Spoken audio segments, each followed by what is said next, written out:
Multi state cooperative society act में निर्वाचन सुधार, कोऑपरेटिव गवर्नेंस के लिए कई नए आयाम रखे हैं। फाइनेंशियल डिसिप्लिन और फंड की पूर्ति के लिए हमने व्यवस्थाएं की है। व्यापार की सुगमता बढ़ाने के लिए व्यवस्था की है। निर्वाचन के लिए चुनाव आयोग जैसी एक इंडिपेंडेंट बॉडी बनाएगी जो निर्वाचन के अंदर घपले घोटाले करते हैं वो अब चुनाव में नहीं कर पाएंगे। काफी लोगों को अच्छा नहीं लगेगा, मगर आपकी स्वीकृति बढ़े इसके लिए जरूरी है। बोर्ड को चलाने के नियमों में भी बदलाव किया है और पारदर्शिता लाने के लिए बोर्ड ऑफ डायरेक्टर की जिम्मेदारी, कर्मचारियों की जिम्मेदारी तय की है। कोई अपने भाई भतीजे को नौकरी नहीं दे पाएगा, ये भी हमने सुनिश्चित कर लिया है। क्यों एक भी ताली नहीं पड़ती भाई? जो आएगा वो हमारा ही है भाई। हमने हमारे भाई भतीजे को नहीं रखना है जिसमें टैलेंट है। अभी जो युवा मेरे हाथ से सर्टिफिकेट लेकर गए, ऐसे युवाओं को कोऑपरेटिव आंदोलन के साथ जोड़ना पड़ेगा, तब जाकर कोऑपरेटिव आंदोलन आगे बढ़ेगा। ऑडिट की जिम्मेदारी भी रिजर्व बैंक अप्रूव पैनल को ही हमने देने का तय किया है और गैर मतदान वाले सदस्यों के नॉन वोटिंग शेयर को देकर ज्यादा पूंजी प्राप्त करने के लिए भी इसके साथ व्यवस्था की है, जिससे बहुत बड़ी सुविधा मल्टी स्टेट कोऑपरेटिव सोसाइटीज को होगी। कंकरेंट ऑडिट की व्यवस्था की है। सहकारी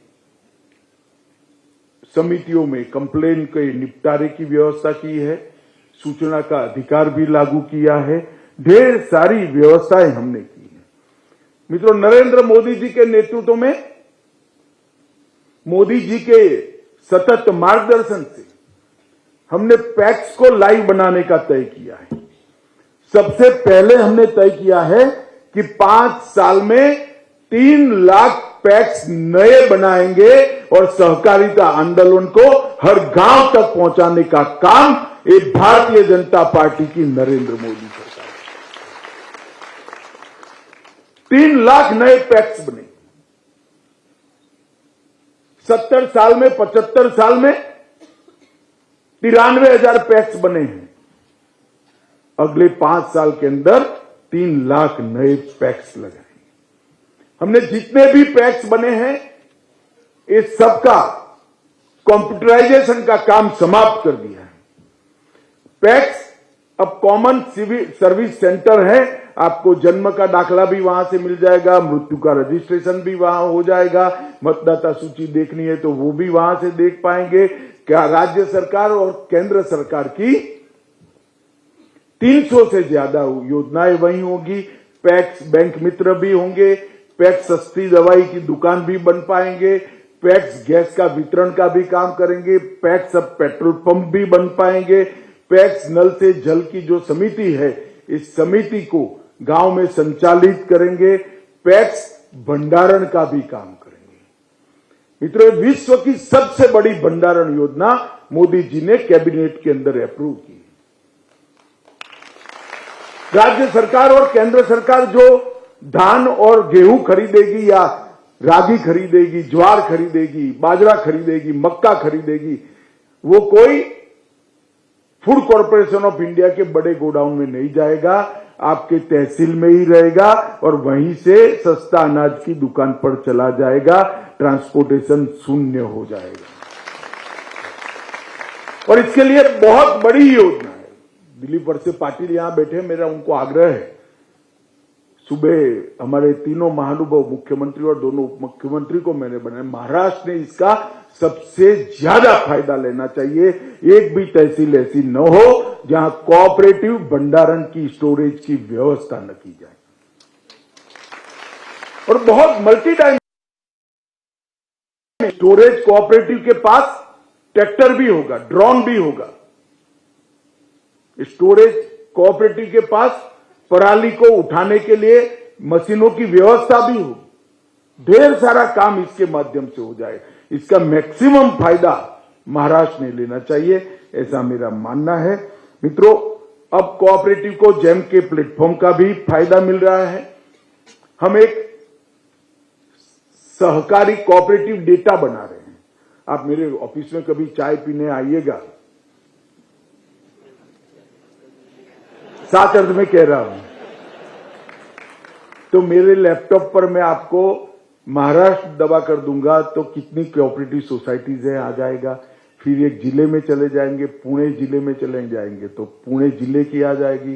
फिर एक तहसील में चले जाएंगे तो तहसील में आ जाएगी, और फिर हर गांव का नाम लिखोगे तो गांव की हो जाएगी। इसके साथ कौन से गांव में कोऑपरेटिव आंदोलन नहीं है वो भी सूची साथ में ही दिखाई पड़ेगी। कोऑपरेटिव का अगर विस्तार करना है, इसको एक्सपांड करना है तो कहां करने की जरूरत है, कोई राज्य को अब जानने की जरूरत नहीं, कंप्यूटर पर मिल जाएगा। दिलीप वळसे पाटिल साहब चाहेंगे कि महाराष्ट्र के कितने गांवों में पैक्स नहीं है तो कंप्यूटर पर उसकी सूची तहसील वाइज, जिले वाइज मिल जाएगी, वहां पर पैक्स रजिस्टर करनी है। ये बहुत बड़ा कार्यक्रम और इसका 95% काम हमने पूरा कर दिया है। हम एक नई कोऑपरेटिव पॉलिसी भी लेकर आए हैं।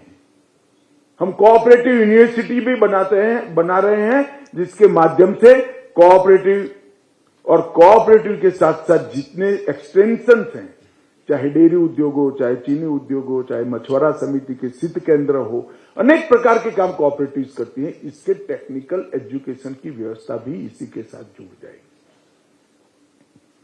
तो युवाओं को इसके साथ हम जोड़ेंगे। मित्रों, हमने 3 नई कोऑपरेटिव सोसाइटीज बनाने का काम किया है। Multi state cooperative society Bharat सरकार बन गई है। बहुराज्य ऑर्गेनिक प्रोडक्ट मार्केटिंग के लिए एक सोसाइटी, ऑर्गेनिक प्रोडक्ट के लिए, प्राकृतिक खेती के लिए ढेर सारे किसान आगे आए हैं, मगर उनको सर्टिफिकेशन नहीं है और उनको अपने उपज का मूल्य नहीं मिलता है।